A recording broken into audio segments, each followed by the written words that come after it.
Welcome back to the Dean Obeidallah Show. Right now, very happy to have back on the show Murad Awawdeh, a tireless activist. He is the head of the New York Immigration Coalition right here in New York City. Been working for over 2 decades, fighting for low-income communities of color across the state of New York. And literally every time I turn on Instagram, I open up Instagram, there's Murad giving a speech at another event where he's organized or an ally. So Murad, thank you for making time. I sincerely appreciate. I know how busy you are. No, thank you for having me. So let's talk about obviously you deal with immigration and the title of the organization. We've talked about it many times before, immigrants and the work that you're doing.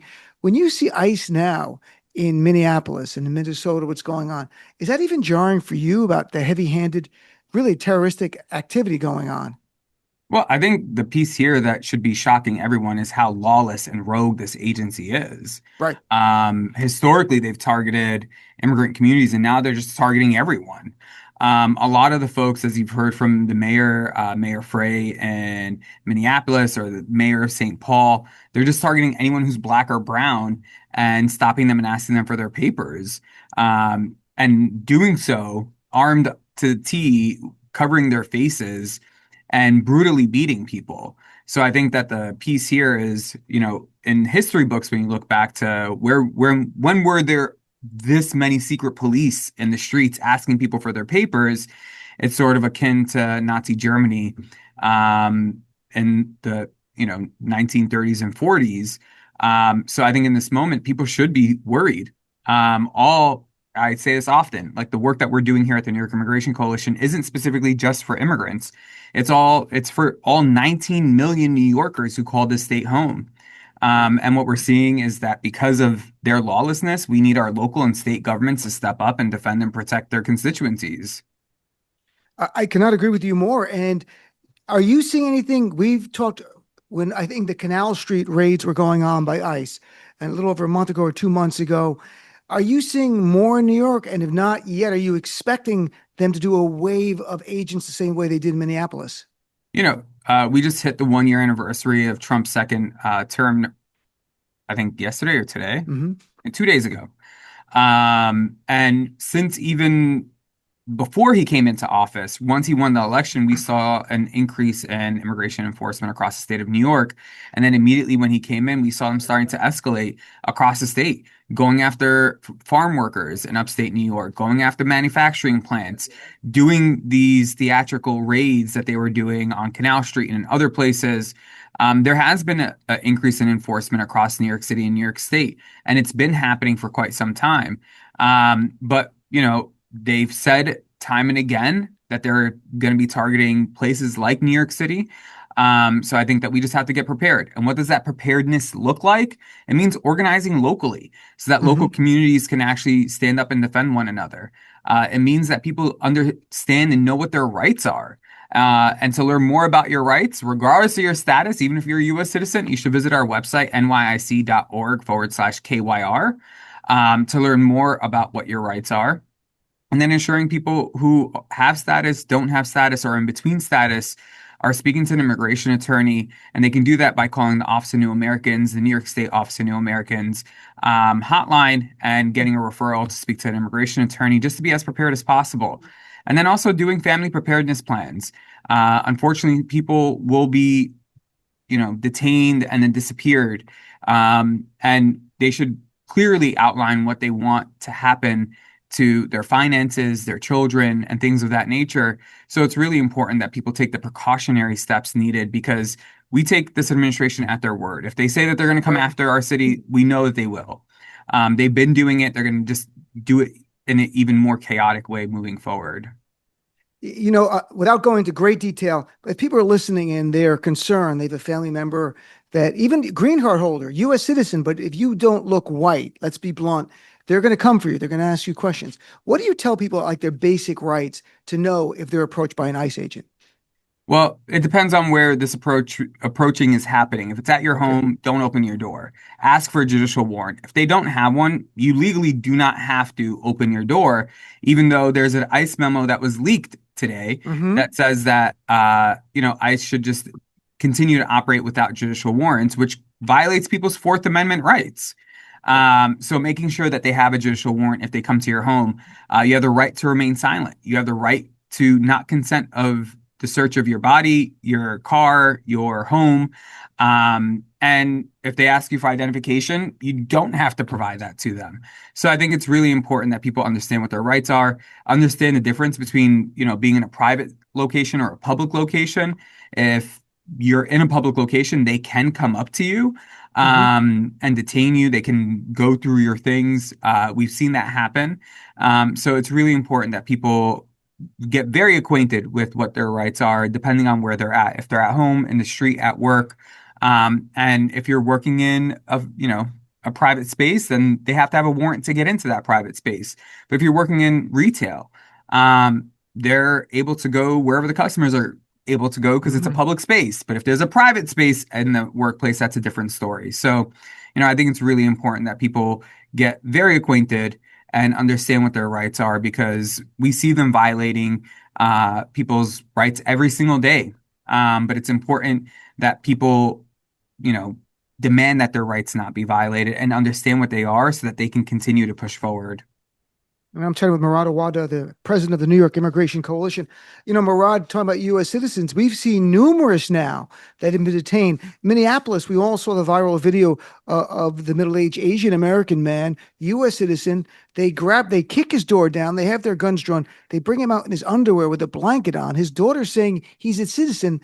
They take him, they detain him, falsely imprison him for hours, prove he's a citizen. They let him go. No apology, no explanation whatsoever from ICE. They're running amok. I was never one like defund the police. Like it sounded good, but I'm like, abolish ICE. You can't save this agency. It's in every city they're in.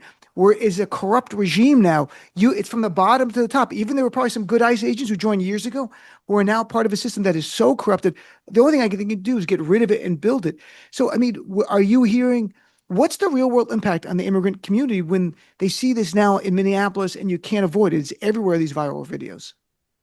We saw yesterday a video of a 5-year-old Yep. who got detained with their dad in Minneapolis, and then they used the 5-year-old to lure other family members to come outside.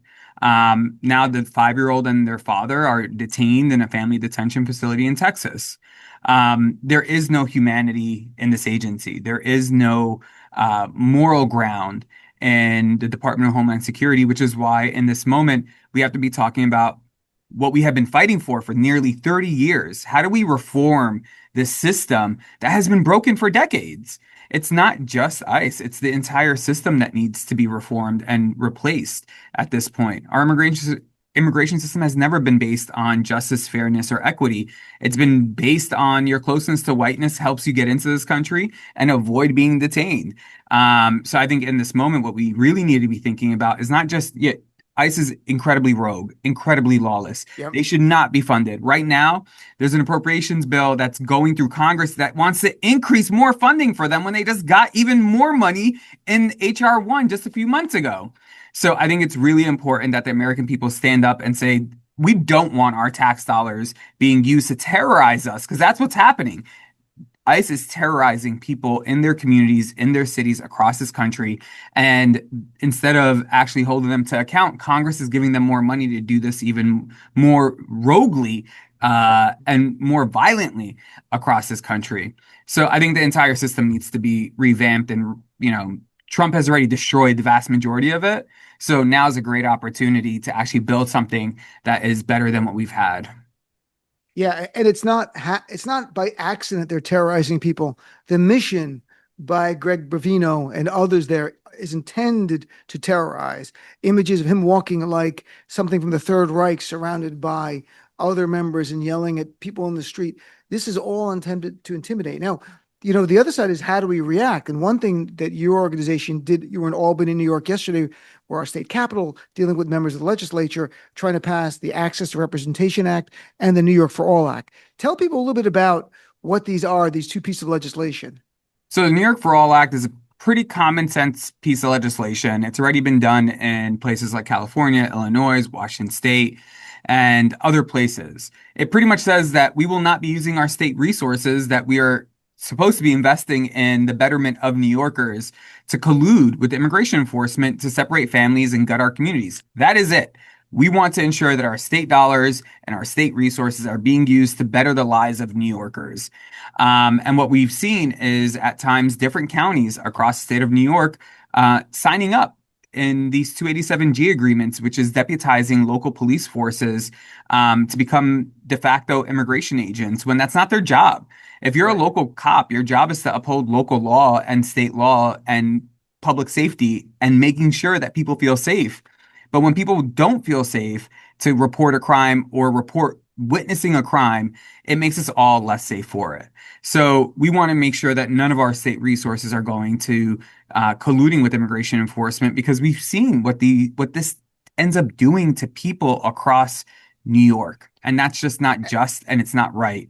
The And second before I get to bill. the other one, quick thing, Murad, so people understand. So would this legislation prohibit the use of resources, or would it actually ban by law local police and county police from working with ICE or federal immigration officials? Both. And it Okay. would ban them from working with immigration officials when they don't have a judicial warrant.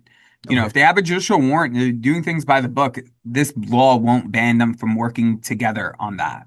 And then the second bill you mentioned was the Access to Representation Act, which I think many people don't understand this, is that when you're in the criminal justice system, we just put out a video about this, and check out our social media on Instagram. It's at the NYC and across Right. platforms. That's the same name. That in the criminal justice system, if you can't afford a lawyer, one will be afforded to you, meaning you will be given a lawyer at no cost. In the immigration justice system, that does not happen. What ends up happening is that if you don't have a lawyer, you're going up against a judge and a federal prosecutor whose sole job is to remove you from this country. Hmm. So when you have an immigration lawyer, your chances of winning your case are 10 times better. So it's really important that when people are going into these situations, into immigration court, where we've seen them here in New York City, across the three courts that we have, people being tricked and trapped to get tricked to go, trapped when they get there, detained, and then disappeared shortly thereafter. Many of them didn't have lawyers, and many still don't have lawyers because they can't afford it. So it's really important that we're able to have the state invest the resources that we need and make it a right for people in New York State who are going in front of immigration court to have an immigration lawyer with them to defend them and to keep them here with their families and their communities and continue to support our thriving city and our thriving state. I imagine people listening are probably surprised that you don't get a lawyer because everyone knows in the criminal justice system that you get one. This is about your ability to stay in the United States of America. And there's so many allegations they make against people. We see it now. They can fabricate stuff. Having a lawyer there will help protect you. So what was the response of the members of the New York State Assembly and State Senate when you were up in Albany lobbying for We this? have an enormous amount of support from both houses. I believe if it gets to the floor, it's going to pass. Hmm. And that's what we're pushing for. In the Senate, we have strong champions and people who I think we're beyond the number that we've needed to get it passed. In the Assembly, we're a few short away, but I know that we can push people to get onto it and vote the right way once it gets there. It really, the state just needs to prioritize this in this moment. So we're pushing this New York State Senate, the New York State Assembly, to really prioritize this and get this on the floor as soon as possible so that we can protect as many people as we can. And what about Governor Hochul? Is she taking a position on these? You know, Governor Hochul in her State of the State address last week said that she wanted to make sure that our state resources weren't colluding with immigration officials and separating families. She also said that she wants to ensure that our sensitive locations are protected and that ICE is banned from entering them. Those are like churches, synagogues, Hmm. mosques, church, schools, Right. hospitals, areas that are historically have been protected, but under this administration, they removed that protection. But you know, we're all fighting in the same direction. We believe our bill, which is the New York for All Act, which we all know is the stronger and better option, should be on the table and should be what we prioritize to move forward because it protects the most people that we can here in the state of New York. I'm glad to hear the governor's on board. Not that I didn't think she would be. I just didn't know if she'd taken a position on it or not. I mean, She she was up hasn't for taken a position re-election. on New York for All. She's taken a Ah, position on parts of it, which is what she's pushing for, which is why we're pushing for New York for All to be the bill that we move forward in this moment. so people listening understand. So you obviously we have the governor saying what she wants to do on the state level. What can the mayor do? What can Mayor Randani do in terms of protecting immigrants, and what are the limitations of his ability without having support of the state? Let's say. I think the mayor has an enormous amount of power in this moment. He can outright just sign executive orders that protect people. Our sanctuary law, the oldest sanctuary law that we have, is not a law. It's an executive order that was put in place back in the 80s and signed time and again after that, even with Democrat and Republican mayors re-signing it because they know that sanctuary policy actually makes us all safer. And it's literally a public safety measure. So in this moment, there's things that we can do to strengthen our sanctuary policies that we have on the books. There's more resources that we can be investing in immigration legal services, and then making sure that the laws that are already on the books are being abided by and doing an audit because we just had a former mayor who was doing everything in his power to collude with immigration officials because of the deal that they brokered with him on getting him out of jail. So I think it's important that we continue to not just think that we're okay, but we continue to build on the work that we've done. So the mayor has an enormous amount of power. The city council in New York City Hmm. also has an enormous amount of power as well to pass legislation and ensure that they are upholding the power that they have as local electeds to protect every single New York City resident. So you just need to find someone who knows the mayor well so you could talk to him, right? I That's know. obviously people don't know Murad knows Zoran, and everyone in the Muslim community who's a Muslim Democrat knows him really well because he was a staple as a volunteer and activist and ran for assembly, and so he is a big part of the community. I wanted to shift gears a little bit. Even though you're the head of the New York Immigration Coalition, there's a largest nurses strike of the union in New York City happening, and I saw you were speaking at one of their rallies, and there were elected officials there. And this is tremendous. 15,000 New York City nurses are out there now in various hospitals. Can you share a little bit about why you went there as part of the New York Immigration Coalition and what the fight is? I first want to say that our hearts are with the nurses. They have been doing God's work for decades and never given the love or respect that they deserve. It was just 4 years ago that we were going through COVID, 5 years ago now. And, what we ended up seeing was every night at 7 o'clock, people would be outside their windows with their pots and Mhm. pans, thanking our essential workers and how quickly we forget how essential they really are. The New York State Nurses Association has been a longtime member of the New York Immigration Coalition. A good deal of their Uh, members are immigrants. They are the backbone of healthcare, and they continue to deliver for all of our communities. And it's really outrageous that of all the hospitals that we're negotiating with them, these three are the last that are refusing to literally prioritize patient safety because that's what they're fighting for, which is patient safety mhm. and a fair contract. So they'd rather spend $100 million on contract nurses to come in when they could be using that money to settle the situation that they're in. So it was an honor for me to go and speak to the New York State Nurses rally and to speak with people like Reverend Al Sharpton and others at the rally to demand that the hospitals come to the table. Because at the time when we were rallying on Mhm. Monday, they refused to negotiate with them, which is an unusual position to take. There's been additional people who've rallied with them, including the New York City Mayor, Senator Bernie Sanders, and now it seems like they've come back to the table to start negotiating with them in good faith. I hope that this gets resolved very quickly. These nurses are working class people. They don't have health insurance right now. An enormous amount of them also have their own health issues. So it's really a untenable situation that they're all faced with. And it's really important that they come to the table. And, the nurses aren't asking for anything crazy. That's the piece that Right. is really insane. These hospitals that we're talking about get nearly $400 million from taxpayer subsidies for caring for, low income people. Like those are our tax dollars that we're subsidizing these hospitals. And then on the back end, they're not even taking care of their workers. So it's really important that we continue to stand with our nurses, that we continue to stand with all workers who are fighting for dignity and respect in their workplace. And specifically, even here, they're fighting for their patients, which is even crazier. Uh, Which is sort of like, of course, healthcare workers would be fighting for their patients. One chant that they were doing was like, every patient is a VIP patient. And I didn't oh, realize that these hospitals have like VIP wards where, high rollers go to. I didn't know And that either. I've never been allowed in that. I'd be like a same, silver or bronze. I'd be like a bronze member same of this here, kind of thing. same here. So, So That's they're doing God's work, and I really do believe that we need to continue to fight alongside them. You know, these are also the three top hospitals that are charging people 160 to $200,000 more for the same procedure you can get anywhere else. So it's like it's not the money that's the issue. It's a values and principle issue right now. Yeah, they're at New York Presbyterian, Mount Sinai, and Montefiore Hospital, huge hospitals here in New York.